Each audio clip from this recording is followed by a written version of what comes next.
Uni Soviet berubah menjadi Rusia dengan Presiden Vladimir Putin. Putin tidak sedahsyat pendahulunya.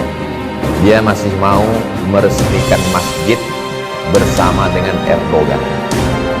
Dia tidak mengusik Islam. Bukan berarti saya pro Putin.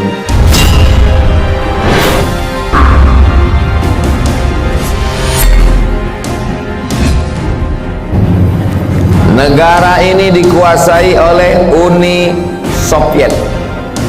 Presiden terakhirnya Gorbachev. Ada yang mengatakan Gorbachev itu orang Bandung. Nama aslinya Cecep Gorbachev.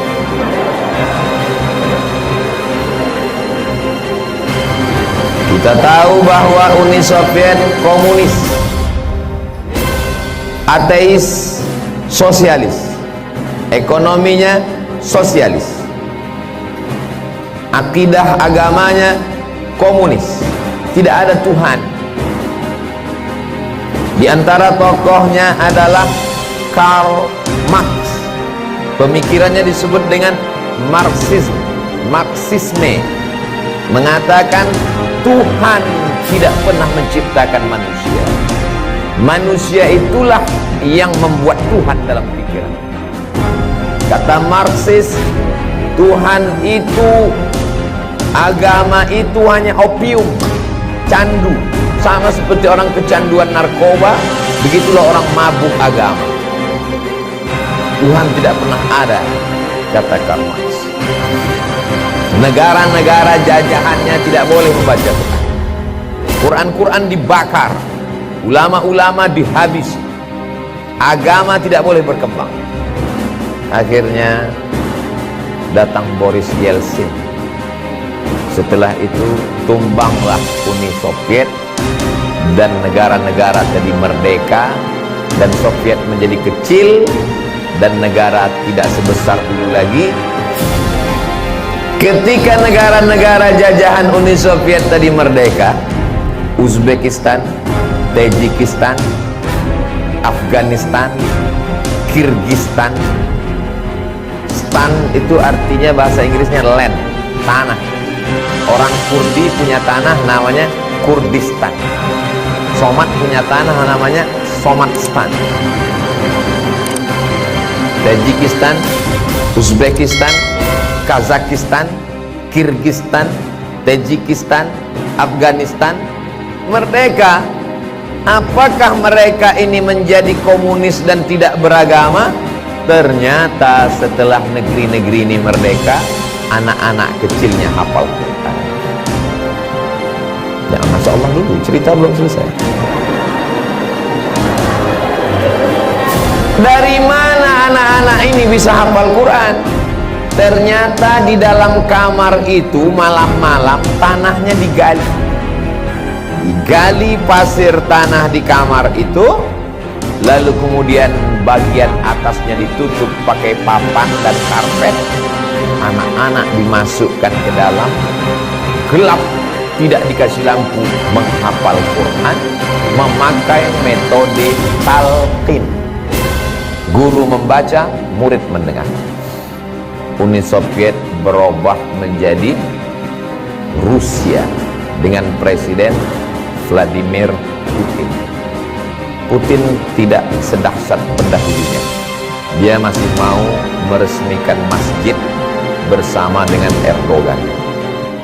Dia tidak mengusik Islam.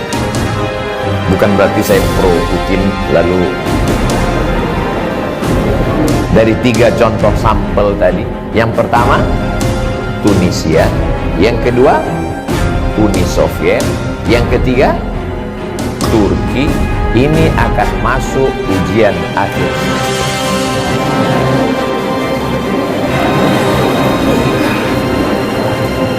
Kesimpulannya adalah jangan takut dengan penguasa yang zalim.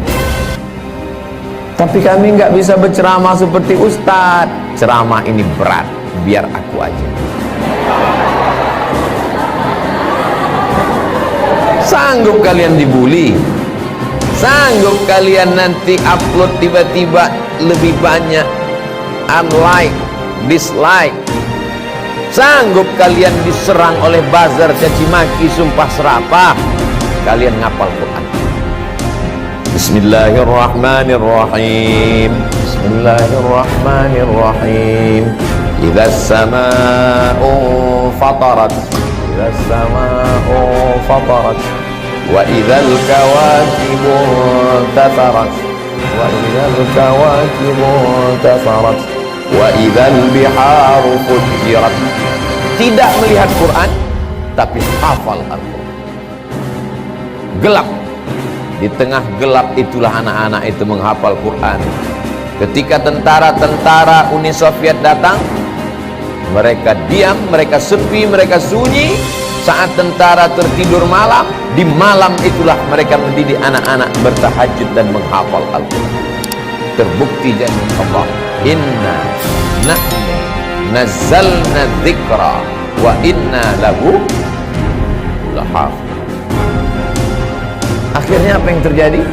Begitu dideklarasikan negara pecah, Uni Soviet tumbang, berdiri Rusia, dan negara-negara kecil ini merdeka.